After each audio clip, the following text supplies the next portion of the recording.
What's up, everybody? Happy Friday. Hope all you're having a great day today. Finally, the weekend is here. I'm just so freaking happy. It's a beautiful day.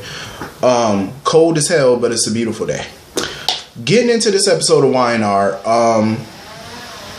I'm indifferent to this Victoria right now, to this new style of Victoria. Like, I like the fact that Victoria is, has this take no prisoners, ice queen type of, character that she is right now.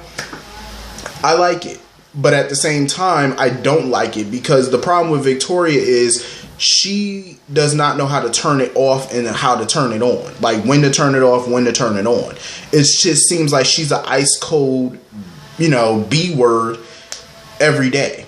It seems like every time we see Victoria, she's just ice queen mode every single day. It's like, damn, do you turn it off?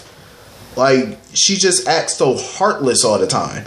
It's like, damn, like, we get it. You're trying to be the female victor. I get it. And people have basically called her, a female victor, basically. Like, she's just like her father. And I'm glad that she's seeing it as what it is. And it's not really a compliment because it's not meant to be. That's a bad thing.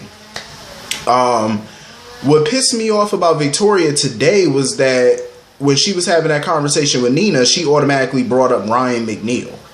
Why are you bringing that up? The whole affair that Nina had with Ryan when he and Victoria were together. That was decades ago. Why are you still talking about that? And Nina has apologized to you. Move on, grow up. And the way she was talking, she basically told Nina not to apologize, talking about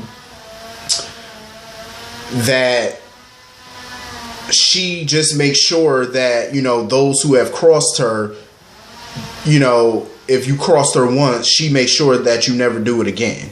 I didn't like that comment because it made it seem like that was kind of a veiled threat towards Nina in a way, even though I'm pretty sure she probably won't do anything to Nina. But it just sounded like that's kind of where it was going in a way. And Nina kind of looked like, like a little nervous for a second.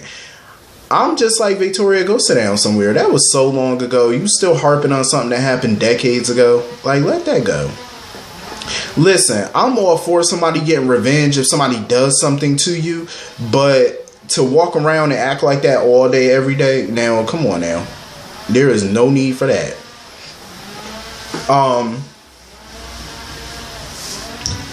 This whole Phyllis situation, I understand why Victoria, because some people I've seen on Twitter don't understand why Victoria is coming for Phyllis.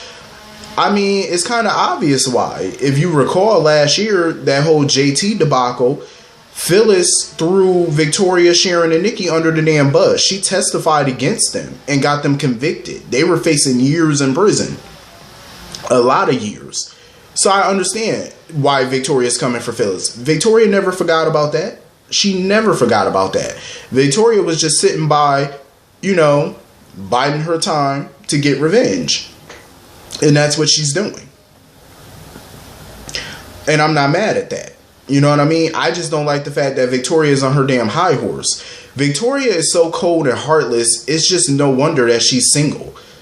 I mean, that's why Billy left her ass, because he just didn't want that life. All she did was go to work and come home. They never did anything fun. It was just boring. It was like they were roommates.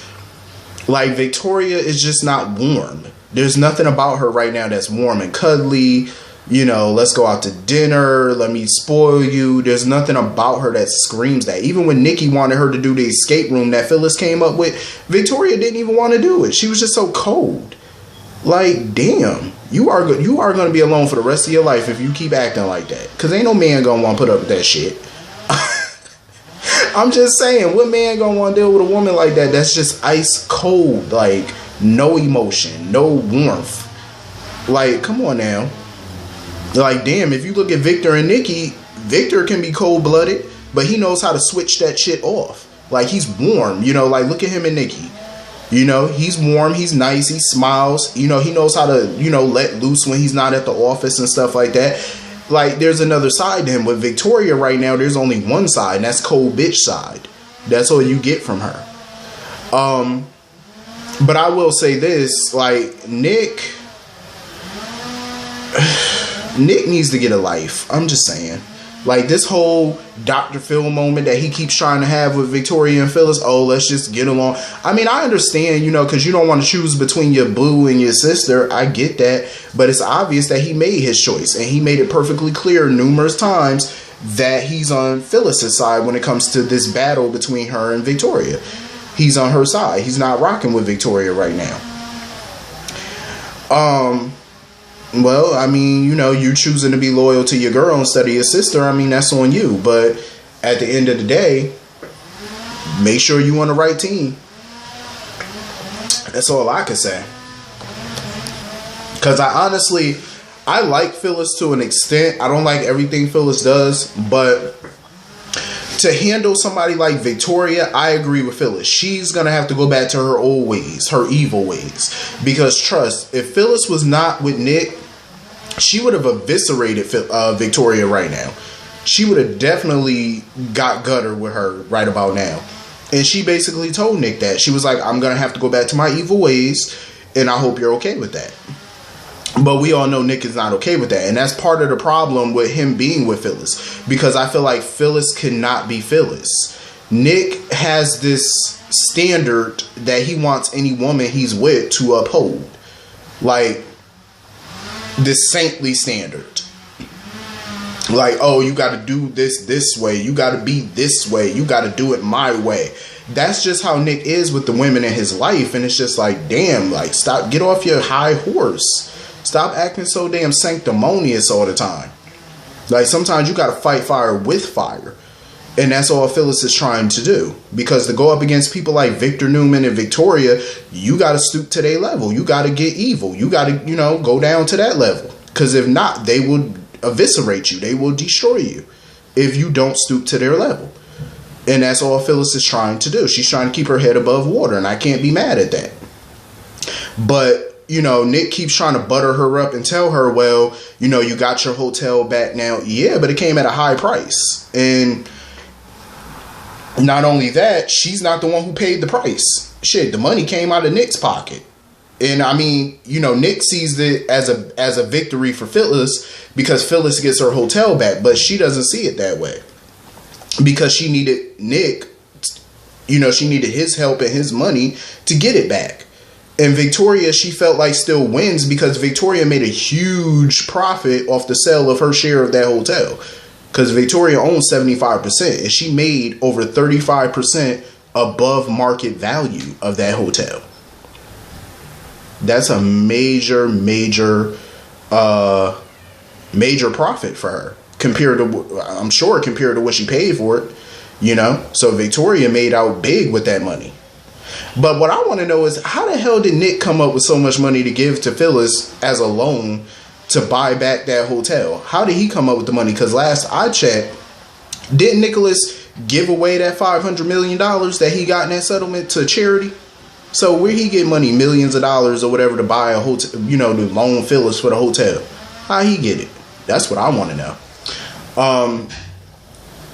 As much as I'm happy that Nick helped Phyllis, I think Phyllis feels like a failure. Like, that's exactly how she feels, like a failure, because she needs a man to help her do things. And that's not how Phyllis is. Like, she likes to be independent. She think of herself as fierce. That's how she wants to be. She wants to be like a Victoria, you know, or hell, sometimes even a Nikki, because they're fierce a lot of times. They are independent a lot of times.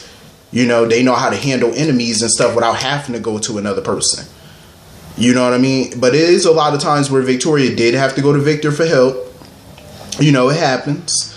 But, you know, Phyllis just wants to be independent. And I also think that it's going to come into play later, that money that Nick loaned her. I feel like mixing relationship with money is a bad idea.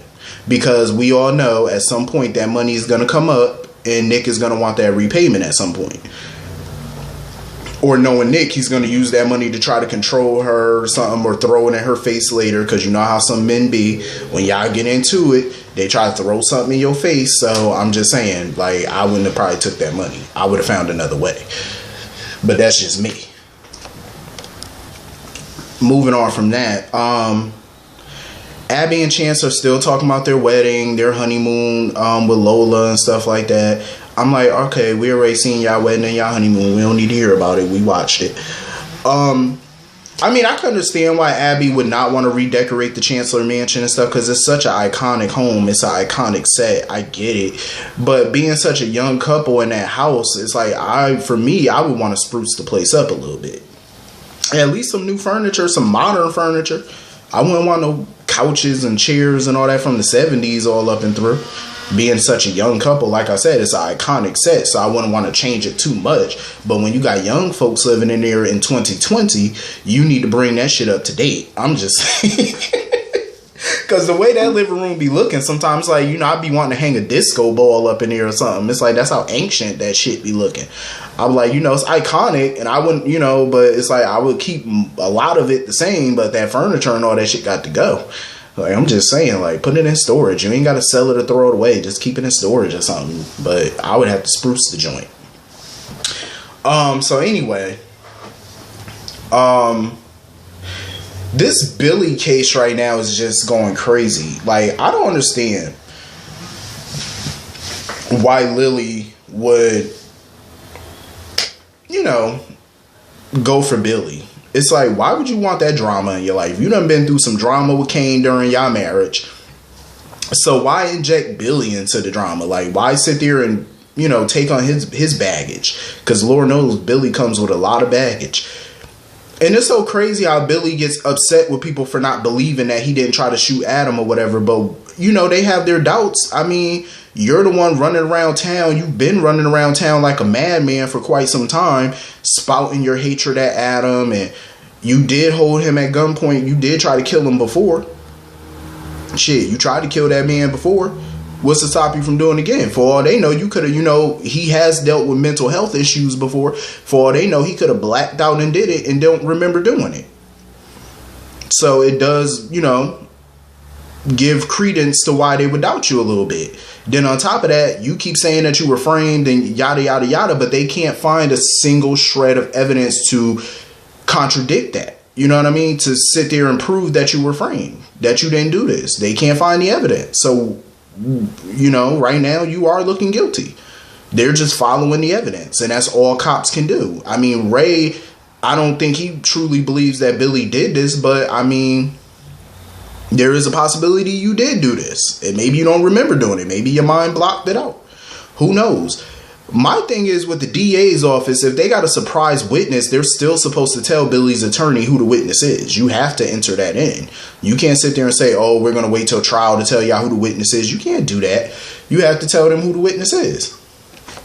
Because they got, you know, he has a source on the GCPD that told him that the witness was Celeste Rosales. I was like, Celeste? Ain't that Lola mama? I'm like, that don't make no sense.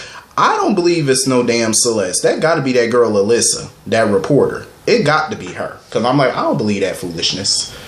I really don't. I don't believe that foolishness. It's definitely Alyssa. I honestly believe Alyssa the one that shot Adam. I think she's the one who shot Adam, and now she trying to frame Billy for it. I wouldn't put it past that girl.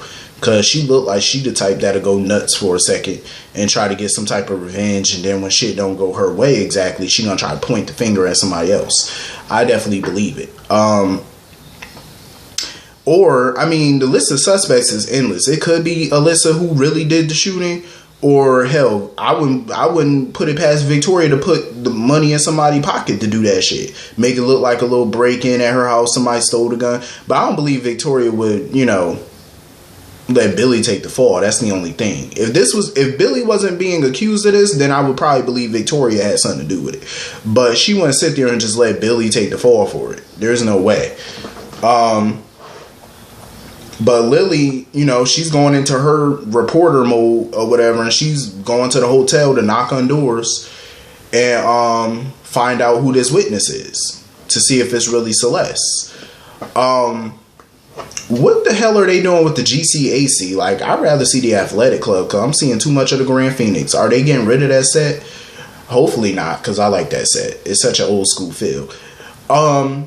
Anyway, that's pretty much this whole episode. Hit the comment section. Let me know what y'all thought about this episode. I'll see y'all all later. Have a good day. Peace.